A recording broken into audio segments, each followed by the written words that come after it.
Welcome to the first edition of Bourbon over Baseball. I am going to start this podcast and try to talk about the card games I play and baseball in general and drink bourbon while I do it. Today we have Bullet Bourbon,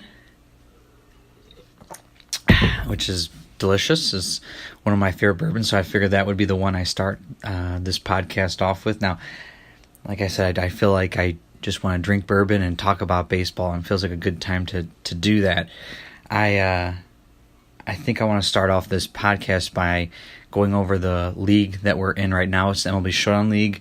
I feel like the direction will be going over the teams that are in the league and their draft strategies and how the season progresses. I also like talking about baseball in general, trades, and the Indians, which are the team that I'm here from. My name is Bob, and I am the manager of the No Squat Bulls, which is my MLB Showdown Super Draft team, which we'll talk about here in a second. I also trying to join Clutch as well, which I do like playing Clutch as an alternative to MLB Showdown, which again doesn't have the pictures, but it has all the current stats and is another fun variation on the game. It has a really interesting flavor to it. I like the way the rules are placed, and having the strategy cards kind of helps too. It adds another element to the whereas MLB Showdown was more of a dice rolling, especially if you take the strategy cards out. And then for my Clutch team, I'll be called the Cleveland Titans. And that league's coming up soon, so you'll notice that as I go through my some of my rules for the Super Draft League, I liked a lot of the Clutch variations on things. So and I had some other guys weigh in as well. So without further ado, then let's break that down. Now we had a Super Draft League early in July where I had all the cards from MLB Showdown 2000, 2000 pennant, 2001, 2001 pennant, a custom 2014 set that some guys in Minnesota made. I also have made my own custom cards with the greatest MLB Showdown.blogspot.com, which is a website that I'm a part of that I write for. And we created a bunch of cards on there, and I added those to the draft too. So there was like around 2,000 cards being drafted. We had 10 players in that draft. 10 teams, 10 managers. We split them up into the AL and NL, even though we were playing all AL rules just to separate them. So we had 5 in each division, and we're going to play everyone once, and the top 2 teams from each division will go on. It's basically the same rules, in terms of the showdown, in terms of stealing and all that. I'm giving the opportunity to steal 5 times per game. That doesn't count if you get a single plus, but you can steal on your own 5 times or 5 attempts. You can sacrifice bunt. You can intentionally walk. The ground ball outs is where it gets nice and complicated. I do love the fact that if we're not playing strategy cards, that you should be able to have more of a manager choice. So if it's first, second, and a guy hits a ground ball out, you as the defense has a chance to go for the force at third or try to turn 2. The same with bases loaded. You can have the force at home or try to turn 2. If there isn't a guy on second base and a guy hits a ground ball out, you have the choice to go against that, your infield against that runner's speed going to third, or to get the automatic out at first. If the offensive manager decides to send that runner to third base, he can leave that runner he can leave it on second. Same with the runner going from third to home. Fly ball outs, same thing. The single pluses, as in MLB Showdown, was an automatic steal. We do a +3 to the speed, so it's not automatic, but does not count towards your steal. So our steal total of the 5. So you have a runner on first base with A speed, which is a 20, and he wants to steal after a single plus, he will then get 23 speed. Other than that, the other thing for tired pitchers control, usually in Showdown it was every 3 runs your pitcher lost an inning. I didn't really like that too much. I was talking to a guy from New York, and he keyed me onto a different strategy, which I like, which is the first 4 runs make you lose 1 inning, and then every 2 following make you lose 1 inning. I feel like that's a lot better. And then the relief pitchers, though, every run they give up loses an inning. So they can be instantly tired. In terms of the relief pitchers, I feel like starting every 2 games in a row without starting the third game is the best way to do that strategy-wise. So if you have a relief pitcher go game 1, game 2, he cannot pitch game 3. He has to at least rest 1 game before he can pitch again. So if you just played him game 1 and sat him game 2, he can pitch game 3, no issue.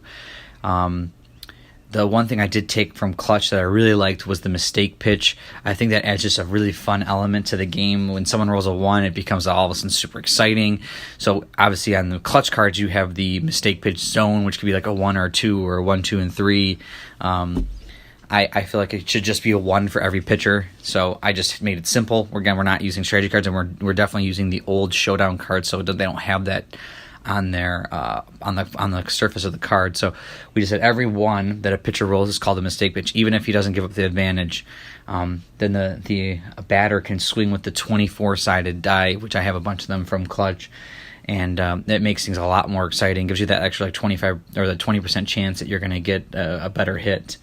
The league itself was a Rochester draft, so everyone could see all the cards laid out on the table. They were all based on position.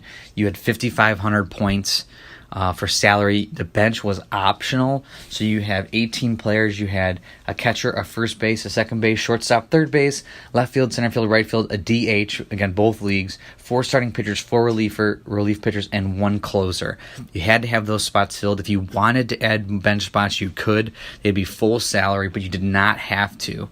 And that's 5,500 point salary cap. So most people did do the full, or the 18 did not put bench players in. They really wanted to stack out their lineup.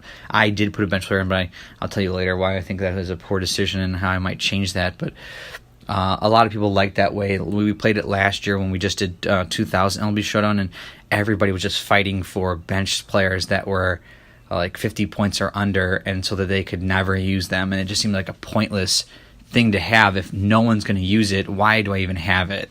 No one was pinch running. It just seemed kind of silly. So I took it out this year, or made it optional, and most people chose not to have it. And I think most people don't want to have it if they don't have to. Now I thought about introducing a different strategy where you can. In the Facebook group, there were some people talking about making people get injured or tired for games. You would like roll dice before the game starts, and if you rolled like a 1. You roll the dice for each batter, and if you rolled a 1, they were tired, and then you'd have to use your bench players, which I think is a really fun strategy. Or you can do injuries and stuff like that. I think those are all really good strategies. But for now, this is the rule, and I think after this, when we complete our 2018 set, that's a custom. We're going to do a 2018 draft with hopefully the same rules. We'll see how the league likes it and how the league goes. And I think as you listen to the podcast, you'll find out more about what the pros and cons are, what people like and don't like. Going back to my team, I'm the no squat bowls because I injured my knee and I can't squat right now. So I thought that was a funny, twist on names. I think having a fun naming system like minor league teams do, I think is a great way to make the league a little more fun, a little poke and jab at each other. I'm in the AL division with the Millennial Falcons, the Sons of Pitches, the Funko Fanatics, the T800s. So right now I am 0-2. My team is not doing too well, even though I first picked Bob Gibson, who's a Control 6 starter. He can pitch 9 innings with 1 through 17s and out. Obviously from 1968, he had an unbelievable year. He's one of the best pitchers I've ever seen, and one of the best pitchers there is in baseball, and one of the best seasons. He takes up 840 points, which is like 1/6 of my salary. But I felt like having 1 win every 24 or every 4 starts was worth it, and you wouldn't have to use any relief pitchers.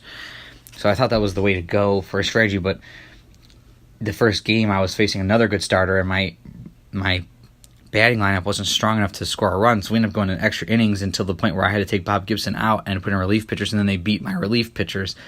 So I think my batting lineup could use a little work as well. I had obviously Bob Gibson is my number 1, but Brad Radke from 2000 is my number 2, and I'm wondering now if I could take him down a notch and maybe get some points into my lineup. So I have Bob Gibson, Brad Radke, Denny Nagel, and a Jacob deGrom from 2014. Denny Nagel is the pennant 2000 edition that has the home run, but he's a 6 control starter. And then I have John Johnstone, Drew Storen, Dan Plesac, Arthur Rhodes custom card, and a Joaquin Benoit 2014 as well. So I think my relief pitchers are really good. They're really valuable, but I feel like I lost a lot of points in maybe either using Bob Gibson or Brad Radke in general. So I'm trying to see if there's a way that I can cut one of those back, or maybe I try cut Jacob deGrom back a notch or something along those lines, and see if I can grab points somewhere else. My lineup consists of the 01 pennant edition Ichiro, a custom Hanley Ramirez, Jeff Bagel from 00, Kyle Seager from 2014, Jason Hero from 2014, Chad Hermanson from 2000 pennant, Miguel Cairo from 2000, El Pulsen 2001 pennant, and Henry Blanco from 2001. Now, the idea that I was going with was that I was going to get speed and try to get a guy on second base and get a single and score him. So 7 of my 9 people are A speed, and I wanted to go as high defense as possible as I could, but I think I overbought on some people like Chad Hermanson, who is a on-base 5, outfield +2, but he's 200 points. He almost never gets the advantage, and he seems like he's too expensive. I could probably get someone in his spot for 100 points and use that 100 points to start to upgrade some other people in my lineup. I feel like the back half of my lineup after Jason Hayward, it just really falls off, and having a 5, a 6, and a 7 is just not strong enough to compete against some of these other people that have 4 or 5 on base 10s or even 11s. Right now, I only have 3, and then I kind of drop off. So I really think getting some more power in my lineup could help. So right now I'm again 0-2, and I didn't do too well game 1 and game 2, but I think going forward, I'm going to buy this week, so I think I'm going to have to redo my team a little bit and try to play around with the free agency, which available everybody that was not drafted is a free agent until the playoffs start. So that's what I'm going to try to do. We'll see if that actually works out or not. That's my idea going forward, is to maybe try to get a little bit more offense and then be able to compete against some of these other guys. I'm hoping that I can, finish in the top 2 in my class, but there are some strong teams in there that I'm a little worried about. Sons of Pitches has a better team than I was aware of, and Millennial Falcons has that crazy Barry Bonds on his team, which was hard to deal with, even with Brad Radke and Bob Gibson. That's my team, and obviously, like I said, the podcast in general will probably take on multiple directions. You'll first probably start to hear, interviews with the other players from the league and other managers and how they went about their draft strategies, and I'll probably do clutch analysis. Again, I'm joining that clutch team soon, so I'll probably break down the team I'm trying to put together, or people in the league, or I might interview some other people like Peter from greatest MLB Showdown.blogspot.com.